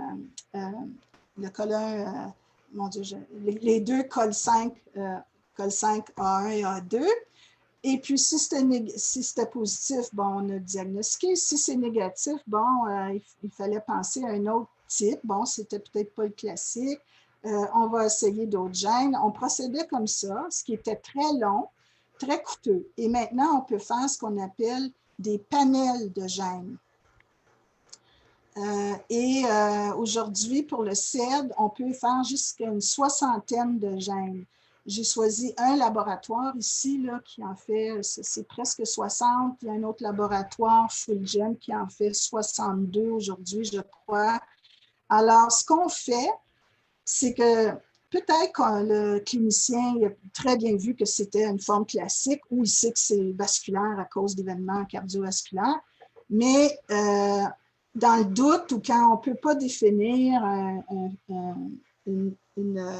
phénotype particulier, ben, on fait ce qu'on appelle maintenant des panels multigènes. Alors, ça, c'est le panel pour les maladies du tissu conjonctif. Donc, ce n'est pas seulement pour le CED, mais pour d'autres maladies du tissu conjonctif là, indiquées ici et qui ont aussi des fois plusieurs gènes associés. Aujourd'hui, séquencer les exomes d'une 60aine de gènes, c'est aussi facile qu'en faire un. C'est beaucoup plus rapide maintenant qu'avant et c'est moins coûteux. Alors, c'est plus disponible. Cependant, ce ne sont pas tous les services de génétique ou les cliniques, ça varie de pays en pays, ça varie même au Canada, de province en province et même à l'intérieur, chez nous au Québec, ce ne sont pas tous les médecins généticiens qui offrent ces panels-là. Évidemment, ça nous aide là, lorsqu'il y a ce qu'on pense être le CED hypermobile et on peut procéder par exclusion. Mais même si on a exclu tous ces gènes-là, on ne sait jamais 100%, la réponse n'est jamais 100% sûre. Puis, je vais vous donner, j'ai eu ça à la dernière minute d'un médecin généticien ici qui s'appelle le docteur Zaki Elafaf, qui est un des médecins généticiens qui fait une clinique pour les maladies du tissu conjonctif dans son service de génétique et qui s'intéresse à essayer de diagnostiquer les gens qui ont des manifestations donc d'hyperlaxité.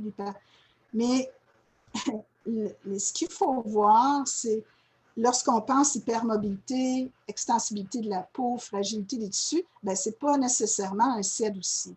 Alors, il faut se préoccuper, puis c'est sûr qu'on veut éliminer les formes avec des manifestations cardiovasculaires comme le Marfan, le CED vasculaire et le LEUSD, par exemple. Et lui, en ne sachant pas quel diagnostic poser, puis il fait donc il fait faire les panels multigènes en laboratoire, et il a vu, dans certains cas, c'était évident, là, il y a eu une dissection vasculaire ici chez une personne avec le DS vasculaire.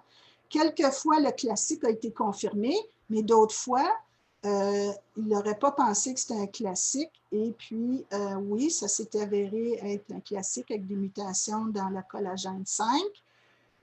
Ensuite, il a trouvé aussi une personne qui aurait 2 mutations dans le zinc finger, là, qui va être la cornée, le syndrome de cornée fragile, mais il n'est pas certain que le phénotype ne semble pas correspondre, mais il a trouvé une mutation dans ce gène-là.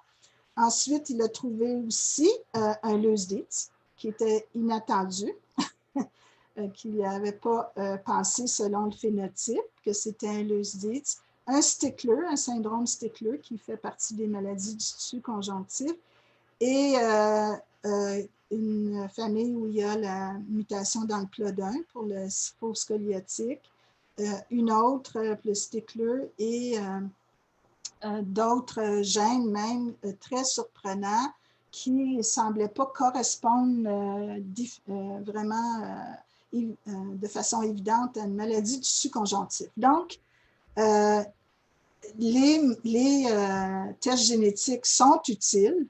On peut vraiment penser que cliniquement, c'est tel diagnostic, mais on peut ne pas le confirmer et même trouver une autre forme. Donc, si j'arrive au CEP hypermobile, ben, c'est évident, là, le fait qu'on n'a pas trouvé de gène unique à ce jour, c'est probablement une maladie complexe, une génétique complexe. Donc, mais tous les mécanismes dont j'ai parlé tantôt peuvent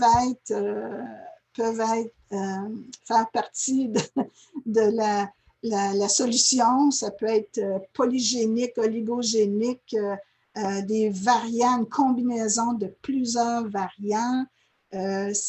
Finalement, ça peut être comme toutes les autres maladies complexes qu'on étudie et pour lesquelles on ne trouve pas de gènes majeurs comme la tension artérielle, l'Alzheimer tardif, etc. Toutes les maladies complexes.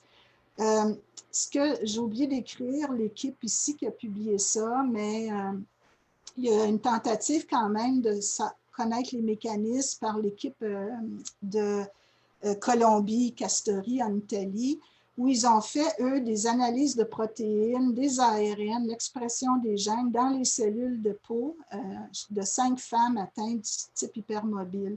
Puis ils ont trouvé plusieurs protéines qui étaient désorganisées, les fibrillines, les ténacines, les élastines, les collagènes, la fibronectine, des récepteurs d'intégrine. C'est des choses dans ma prochaine conférence que je pourrai plus expliquer. Puis, quand ils ont regardé l'expression des gènes, ils ont trouvé des gènes qui font partie de la structure extracellulaire, la composition autour de la cellule, ce que je disais tantôt, qui a un lien avec le muscle, d'autres tissus. L'homéostasie, c'est l'équilibre du métabolisme de la cellule. L'adhésion cellulaire, donc comment les cellules se parlent et s'attachent ensemble dans un tissu, les réponses immunitaires, inflammatoires, les réponses à la douleur et aussi dans l'équilibre qu'on appelle d'oxydation-réduction qui sont tous les métabolismes de respiration dans les cellules, d'énergie cellulaire qui sont souvent gérés par ce qu'on appelle les mitochondries ou d'autres voies métaboliques.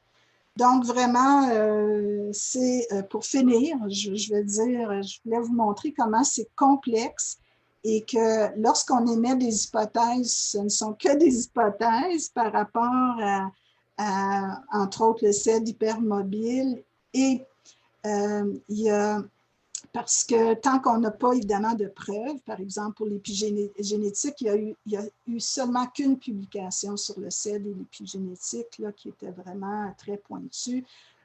Donc, on n'est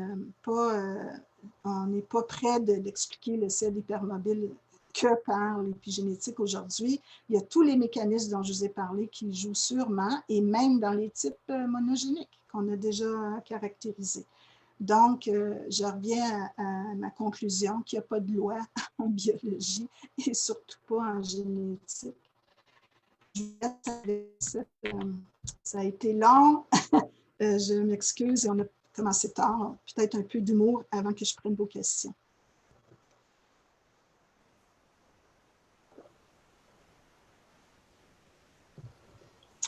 Donc, Judith, si tu es là. Oui, Alors, bonjour. Il y a des questions-réponses. Je ne sais pas si tu Je les vais vois. juste un instant, je vais prendre une petite pause et je reviens. Juste, ça va prendre 30 secondes. OK.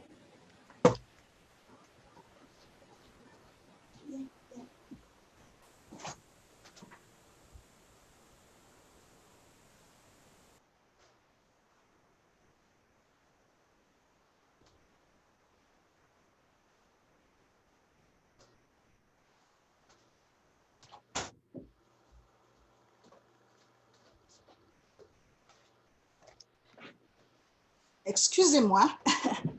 On peut peut-être enlever. C'est moi qui. Ah oui, c'est moi qui enlève.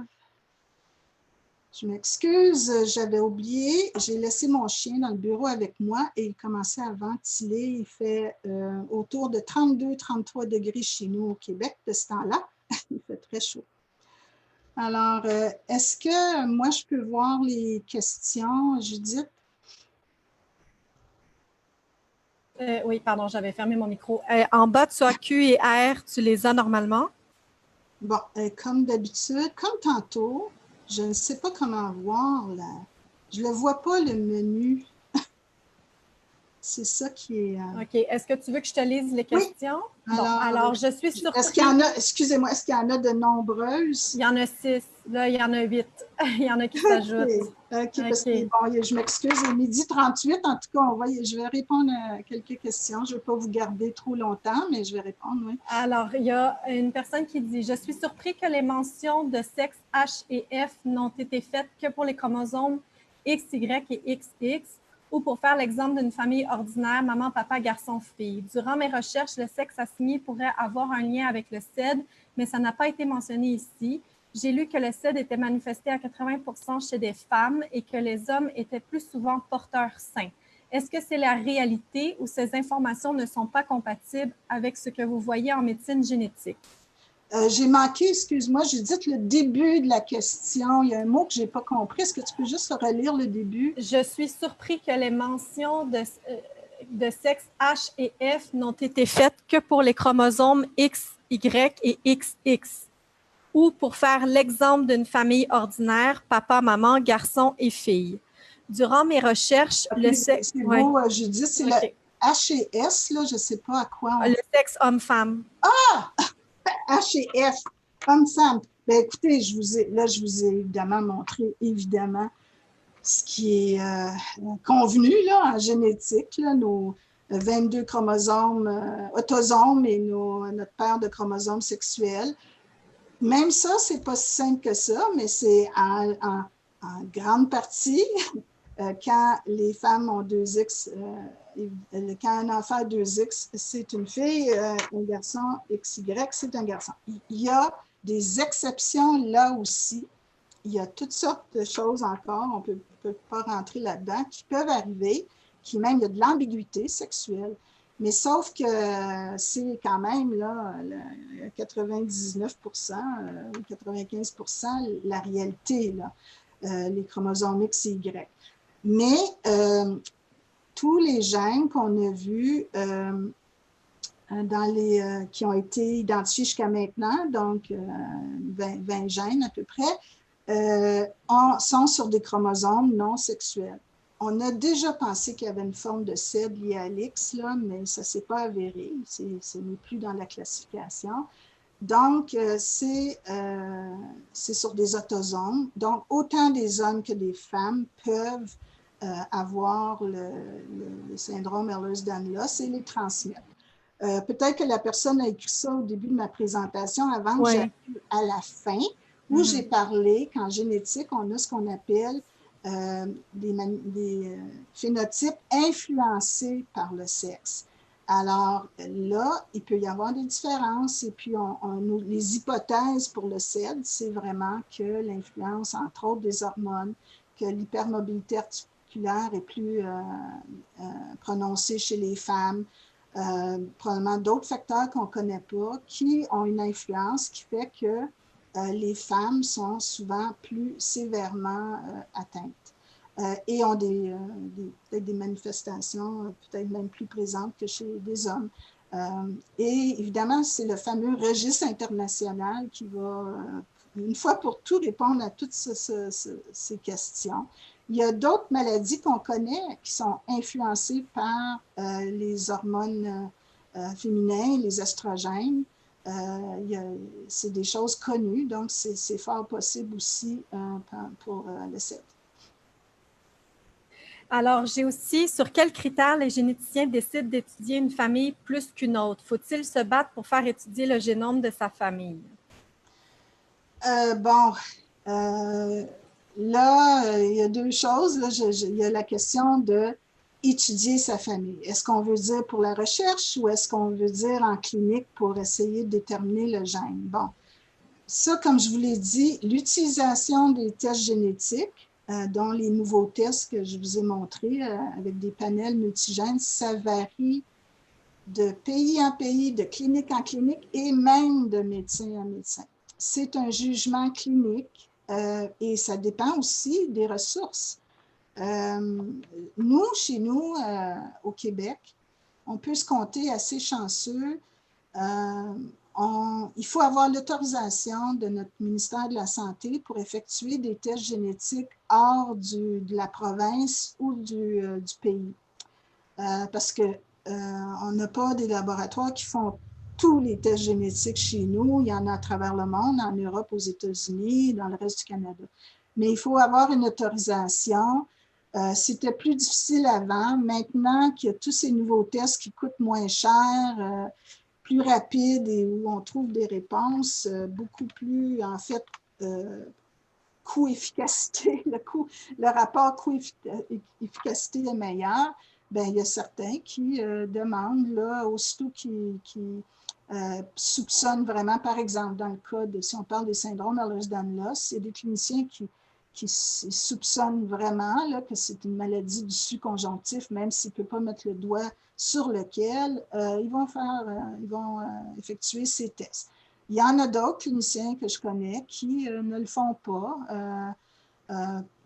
Probablement, il y a des choses qui sont dites, là, des fois en clinique. Il y a des médecins qui disent, ben, de toute façon, trouver le gène ne change rien à la prise en charge et le traitement, sauf évidemment pour le vasculaire, où là, c'est important de savoir. Il y a des médecins d'ailleurs qui font ces tests génétiques-là pour être certains de ne pas manquer un type vasculaire et être sûr qu'il y a une surveillance. Si quelqu'un est pas mal certain qu'il a un type classique, peut-être qu'ils ne veulent pas passer le test pour le confirmer. Bon. Dans les recommandations du consortium en 2017, c'est recommandé de faire les analyses moléculaires pour confirmer. Puis, bon, mais c'est un jugement professionnel et ça dépend des ressources dans les différents pays. Je sais que la France, à ce que je comprends avec les lois sur la génétique en France, on ne peut pas faire de tests à l'extérieur du pays, donc c'est seulement ceux qui sont disponibles au pays. Alors, ça varie. OK. Il y a Mme Véronique Drolet qui aurait une question. Est-ce que vous pouvez activer votre micro? Non? On va passer à une... Elle ne l'a pas écrite, non? Non, elle n'a pas écrite. Alors, j'en ai une autre. C'est une dame d'une 50aine d'années qui a 3 enfants et la biopsie de sa peau est positive au CED, hypermobile, et dit que ce sont les mêmes critères que la dissection spontanée des artères cervico-cérébrales. Elle n'exclut pas la possibilité d'une autre maladie.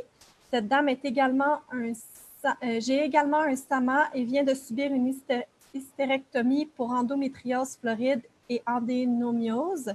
Mes symptômes s'aggravent et quelle différence apporterait une analyse génétique et quelle piste de suivi conseillez-vous?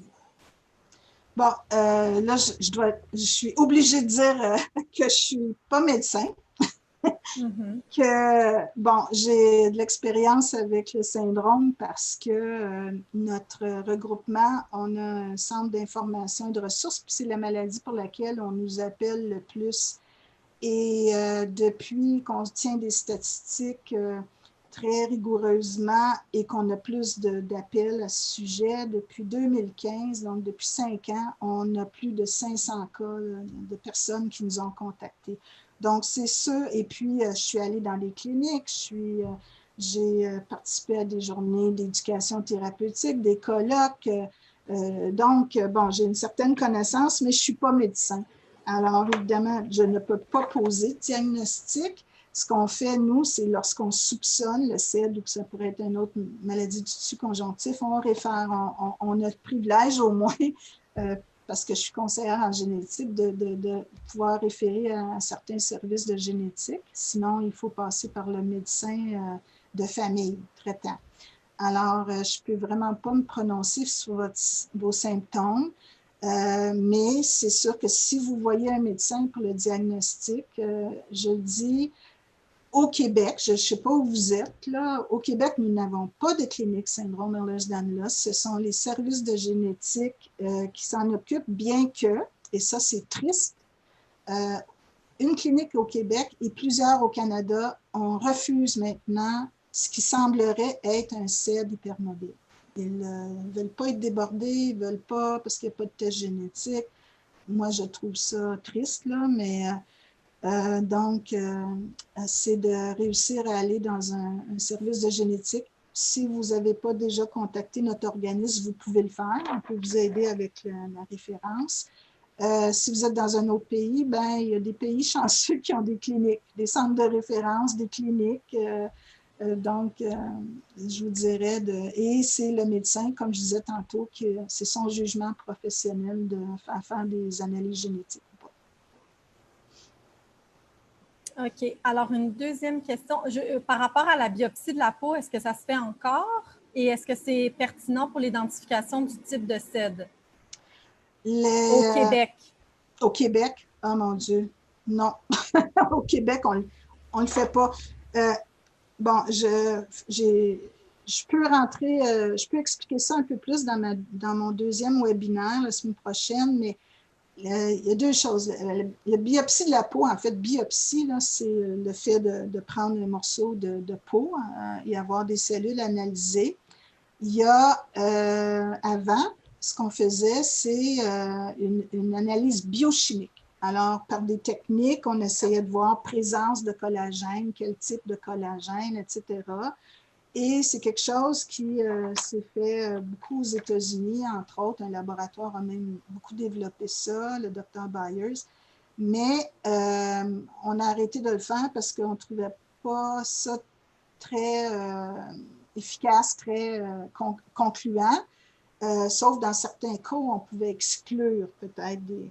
Ensuite, l'autre utilisation de la biopsie, c'est comme j'ai donné l'exemple avec un article, c'est une analyse en microscopie électronique. Et puis ça, c'est de plus en plus utilisé, je dirais surtout en Europe. En fait, c'est un laboratoire à Liège, je crois, en Belgique, qui a développé beaucoup cette technique-là, mais elle est devenue, elle est utilisée ailleurs aussi. J'ai vu des publications d'un laboratoire en Angleterre, quelques laboratoires aux États-Unis. Donc, mais ce que je comprends, c'est que ce n'est pas encore considéré un test qui est accepté cliniquement. Ce n'est pas concluant pour tous les types de CED. Par contre, comme je disais plus tôt, le type classique semblait toujours y avoir des collagènes en fleurs, donc on pouvait confirmer un diagnostic avec ça, mais vous avez vu, il y a une exception maintenant. Donc, il faut toujours être prudent. Mais ça peut être utilisé comme complémentaire là, pour lorsqu'on a de la difficulté. Puis je pense que le consortium, dans leurs recommandations d'ailleurs, il incluait que si on n'est pas capable de trouver une mutation par l'analyse génétique, bien, on peut utiliser des tests complémentaires quelquefois. Mais il faut faire attention, comme je dis, avec les conclusions. OK. Et dernière question, pour les éléments déclencheurs du CED, on est d'accord que ces éléments réveillent la maladie, mais ne la créent pas, un peu, même si le processus est différent avec le VIH, où on peut être positif avant que la maladie ne se déclenche. Oui, ben, c'est une façon de le dire. Comme je vous disais, si c'est multifactoriel, plusieurs facteurs qui incluent plusieurs facteurs génétiques, plusieurs facteurs environnementaux. Environnementaux, là, on peut, je n'ai pas détaillé qu'est-ce que ça peut être. Ça peut être beaucoup de choses. Ça peut être des choses qui se passent durant la grossesse. Ça peut être des choses, des facteurs externes là, de l'environnement comme l'alimentation, toutes sortes de facteurs, nos habitudes de vie, et puis je vous ai donné là, quelques facteurs qui influencent. Il me semble que c'est connu maintenant que des personnes peuvent avoir un CED qui est léger, mais s'il arrive un traumatisme, ça semble beaucoup associé des fois à des accidents de voiture, à d'autres types d'accidents de travail qui peuvent exacerber la condition. Il y a la grossesse, l'accouchement, il y en a qui voient que la condition peut être aggravée dans certains cas. Ensuite, il y a les facteurs, je disais, c'est beau d'être hyper laxe, d'être souple, on fait de la danse, on fait du sport, de la gymnastique, et à la longue, ça peut avoir un impact négatif. Des chirurgies qu'on aurait eues, puis que c'était pas, vous savez, il faut être prudent avec les chirurgies dans le CED, puis si c'était pas diagnostiqué ou si on a eu une chirurgie malgré la condition. Donc, oui, plusieurs facteurs peuvent intervenir, mais encore une fois, c'est des hypothèses. Heureusement, il y a de plus en plus d'études vraiment, il y a de plus en plus d'articles qui sont publiés toutes les semaines. C'est vraiment encourageant parce qu'avant, il y avait très peu d'intérêt pour le CED, mais là, il y a une multitude d'articles. Je vous ai parlé de certains résultats qui sortent d'un article qui a été publié, d'un numéro de la revue Genes, Accès libre, qui avait une quinzaine d'articles sur toutes sortes de types CED et d'aspects des CED. Même Accès libre, c'est intéressant. Donc, il y a vraiment beaucoup de groupes de recherche maintenant. Puis avec le IDS Society international, le registre va donner beaucoup de réponses. Et il y a l'étude HEDGE, dont je n'ai pas parlé, là, mais qui est l'étude internationale à partir de ce registre-là pour trouver des facteurs intervenant dans le CED hypermobile. Donc, voilà, c'est encore, on cherche encore des réponses. OK, alors on y va avec une dernière question. Est-ce normal que sur le panel qui m'a été fait pour tous les gènes, le seul qui n'a pas été testé est le TNXB associé à la forme classical-like? On m'a donc dit que j'étais CED-H, mais comme j'ai aussi des symptômes de type classical-like, je me demande pourquoi tous les autres gènes ont été testés sauf celui-là. Et comment me donner un diagnostic de CED-H si on n'a pas pu exclure le classical-like?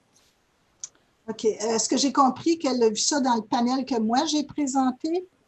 Est-ce que c'est ça qu'elle dit au début? Elle dit juste dans le panel, oui. OK, bon, ben si c'est normal panel... que sur le panel qui m'a été fait pour tous les gènes. Ah, bon. Bon, premièrement, ça dépend quand est-ce que ça a été fait. Je vais vous dire, la ténacine a toute une histoire. Vous avez sûrement entendu il y a quelques années. Ça a été fait en décembre 2019, pardon. Oh, bon, décembre 2019. Alors, l'autre raison, la raison que j'allais dire, ça dépend de... On pensait à un moment donné que ténacine B était associée aussi à l'hypermobile, qu'on avait trouvé des familles, que ça pouvait être le premier gène identifié. Il semble que ça s'est perdu avec le temps, cette notion-là, mais donc, il y en a sûrement qui ont été testés dans le passé, puis c'était peut-être pas inclus autre chose. Moi, je savais aussi, au Québec, Dr Zaki à la face le testait, mais parce qu'il était probablement dans un panel aussi, mais j'avais su que dans certains pays, comme on trouvait rarement des familles avec une mutation dans la ténacine, qu'on ne testait même plus. Bon, dans la deuxième raison que je vais vous donner, c'est ça dépend du laboratoire. Donc, moi, je vous ai montré un panel ici de GeneDx. Je vous parlais du laboratoire Fulgent où il y a 62 gènes. Il y a des laboratoires où il y en a moins. Il y a des laboratoires publics aussi qui font, je sais qu'ici au Canada, à Toronto, il y en a un. Ce n'est pas les mêmes gènes. Ils ne font même pas tout le même genre d'analyse. Alors, ça peut différer d'un laboratoire à l'autre. Le message aussi que j'ai voulu, mais peut-être ce n'est pas sorti assez clairement, quand j'ai parlé de variabilité, vous savez, c'est connu, là, ils ont beau classer, définir leur sous-type, trouver des gènes, il y a du chevauchement entre les manifestations là, des différents sous-types, il y a du chevauchement. Donc, on peut bien penser qu'on est un classical-like, mais ça peut bien être autre chose. Je vous ai montré la diapositive du docteur Elafaf où il a été surpris de trouver certaines choses selon l'examen clinique qu'il a fait. Donc, alors, je ne sais pas, ça peut être, il faudrait parler au médecin qui a fait le test de peut-être ajouter la ténacine. Là. Ce que je n'ai pas dit, en fait, c'est qu'au Québec, on a trouvé beaucoup chez plusieurs personnes, on a trouvé des variants de ténacine, mais c'est des variants, j'en ai pas parlé de ça, mais c'est les fameux VUS. Ce n'est pas un véhicule utilitaire sport, là, mais c'est un variant of unknown significance, un variant de signification incertaine. Quand on a ce type de variant, les cliniciens ne les acceptent pas comme étant une mutation qui cause la maladie parce qu'on ne le sait pas encore. On n'a pas la preuve que ces variants-là peuvent causer la maladie. Alors, je sais qu'on a trouvé plusieurs de ces VSI ou VUS chez plusieurs personnes avec le CED au Québec. Alors, en tout cas, c'est sûr que si vous pensez que ça peut être ça, puis vous pouvez convaincre votre médecin de faire le test. Ce serait un autre gène à tester. OK, bien, ça fait le tour des questions. Alors, il y a une chose que j'ai pas mentionnée, puis je pensais peut-être avoir des questions. Je pense que je vais le mentionner là, rapidement. J'ai parlé de la transmission héréditaire autosomique dominante. Qui, en termes statistiques, veut dire qu'un parent atteint, la probabilité, c'est que de transmettre à chaque enfant, c'est 1 sur 2, 50%. Mais c'est des probabilités. Donc, quelqu'un qui est atteint peut avoir 2 enfants non atteints, 2 enfants atteints, un enfant atteint, un enfant pas atteint. Toutes les combinaisons sont possibles parce que c'est du hasard, comme je vous l'ai dit. On a mis dans la classification de 2017 que le CED hypermobile est transmission autosomique dominante, comme si c'était mendélien, alors que, mais c'est vraiment ça aussi un mystère, parce qu'on ne trouve pas un gène qui pourrait expliquer une transmission mendélienne. On ne trouve pas encore, à moins qu'il y en ait un, puis on ne l'a simplement pas trouvé pour une raison. Fait qu'on soupçonne que ce soit polygénique, multifactoriel, mécanisme autre, mais la transmission, elle semble quand même autosomique dominante. Par contre, il y en a un groupe qui dit que c'est 100% la transmission. Moi, je vais vous dire que moi, je n'observe pas ça dans les familles ici. Je ne connais pas d'autres cliniques qui observent ça. Là. On ne l'a pas vu publié, on n'a pas vu. J'essaie de comprendre qu'est-ce qui peut arriver, que leur famille se transmet à 100%, mais on n'a pas de preuves là. En tout cas, ça aussi, ça reste un mystère élucidé, le 50% pour le CED hypermobile, mais le 100%, on n'a pas de preuves non plus de ça.